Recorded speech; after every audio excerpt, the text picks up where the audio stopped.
நம்ம பசங்களுக்கு பிடிச்ச மாதிரி ஈஸியாகவும் டேஸ்டியாகவும் ஒரு ஸ்நாக்ஸ் செய்யலாம். வாங்க வீடியோக்குள்ளார போகலாம். ஹாய் ஃப்ரெண்ட்ஸ், ஒரு கடாயில் 4-5 டீஸ்பூன் எண்ணெய் ஊற்றிக்கணும். அதில் பொடிசாக கட் பண்ண வெங்காயம், கேரட், கேப்சிகம் இதெல்லாம் போட்டு நல்லா வதக்கணும். சாஃப்டாகிற வரைக்கும் நல்ல வெங்காயம், கேரட்டு, கேப்சிகம்லாம் வதக்கிட்டு அது கூட கொஞ்சம் உப்பு, பொடிசாக கட் பண்ண சிக்கனும் அதில் போட்டு நல்லா வதக்கிக்கணும். இப்போது சிக்கன் நல்லா அதில் குக் ஆகணும். அது கூட மிளகாத்தூள், மஞ்சத்தூள், கரம் மசாலா, மிளகுத்தூள் நல்லா போட்டு அதையும் நல்லா கலக்கணும். அது கூடவே கொஞ்சம் இஞ்சி பூண்டு பேஸ்ட்டும் நம்ம போடணும். போட்டு நல்லா பச்சை வாடை போகிற வரைக்கும் நல்லா வதக்கணும். சிக்கனும் அதில் நல்லா வேகணும்.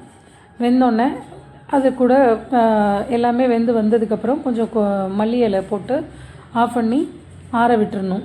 சமோசா சீட்டில் இந்த ஸ்டஃபிங்ஸை வச்சு ஆயிலில் போட்டு நம்ம பொரிக்க வேண்டியதான். நல்ல ஈஸியான டேஸ்டியான சிக்கன் சமோசா ரெடி.